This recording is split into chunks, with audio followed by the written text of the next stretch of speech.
Salut à tous et bienvenue sur ma chaîne. Alors je vous retrouve aujourd'hui pour une review d'essai Super Hero Girl avec Supergirl que j'ai acheté il y a quelques temps.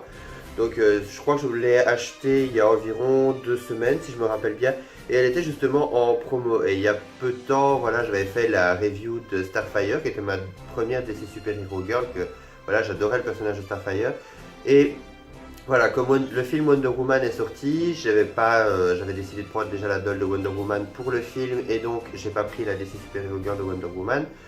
Et le temps passant, j'ai fini par voir plusieurs petites photos de Supergirl, Bumblebee, etc. Et je me disais, bon, c'est vrai qu'elles ont quand même un design assez sympa et c'est surtout des personnages qu'on n'a pas l'habitude de voir sortir en doll ou en film ou quoi. Donc voilà, moi, j'aimais bien le petit côté old school de Supergirl qui nous rappelle un peu la Supergirl des vieux comics. Et justement, j'étais un jour dans un magasin de jouets et il y avait justement des promos sur la première vague de DC Super Hero Girl. Elle m'est revenue, je pense, à 15 euros. C'était vraiment pas cher voilà, pour une DC Super Hero Girl, il faut le dire franchement. En général, le prix varie entre 29 et 35 euros, ce qui est quand même plutôt cher pour une doll. Et donc voilà, quand j'ai vu qu'elles étaient à 15 euros, j'étais vraiment super content.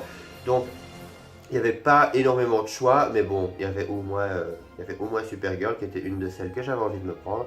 Donc je vais vous la montrer de suite d'un peu plus près. Donc nous revoici avec la magnifique Supergirl ou Kara Zor-El de son vrai nom.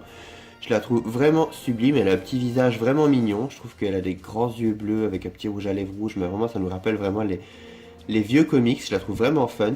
Elle a un petit serre-tête bleu clair qui rappelle un peu, on dirait un peu des cristaux, comme les cristaux qu'il y a sur Krypton. Je trouve que c'est vraiment pas mal. Alors, elle a une petite frange sur le devant, un peu plus courte, et pour le reste, comme vous pouvez le voir, elle a de très longs cheveux blonds, très lisses et très doux. Alors, pour ce qui est de ses cheveux, elle a une très belle qualité de cheveux, ils sont très denses, ils sont très chouettes. Maintenant, ils étaient super gras dans la boîte et je les ai lavés en fait avec de la lessive. J'ai un ami qui m'avait dit que de la lessive, en fait, comme ce sont des cheveux synthétiques, ça les rend super lisses et super doux. Et voilà, apparemment, ça a marché. Je la trouve vraiment géniale. Maintenant, je ne vous conseille pas ça pour tous les cheveux de doll. C'est vrai que bon, elle avait déjà les cheveux assez lisses à la base. Alors, on peut voir ici qu'elle a une petite cape en plastique avec des petits symboles, on dirait des petits symboles en kryptonien. Une petite écriture kryptonienne, je ne sais pas. Je trouve que c'est pas mal. Alors, elle est attachée avec deux petites encoches. Et ces deux petites encoches, en fait, c'est son collier que l'on peut voir ici. Avec le petit cristal juste entre son col. Donc, on peut voir que ça passe par en dessous. Voilà. Donc, si vous voulez savoir un petit peu plus sur ce collier, il faudra regarder le film de DC Super Hero Girl, héroïne de l'année. Je pense qu'on en dit un petit peu plus à ce sujet. Pour le reste, on peut voir donc qu'elle porte un petit t-shirt bleu avec le symbole Superman Supergirl, hein, dans l'occurrence ici Supergirl, mais c'est le même, qui est un petit peu métallisé brillant. Et donc en fait on pense que c'est un t-shirt et une jupe, mais non, c'est une robe complète. Donc on peut voir que voilà, c'est tout en une pièce. Donc elle a une petite jupe rouge avec des petites bordures jaunes. Et juste là, au poignet droit, elle a un petit bracelet rouge et de l'autre côté elle a un petit bracelet bleu clair qui sont en gummy, donc de la même matière que la cape.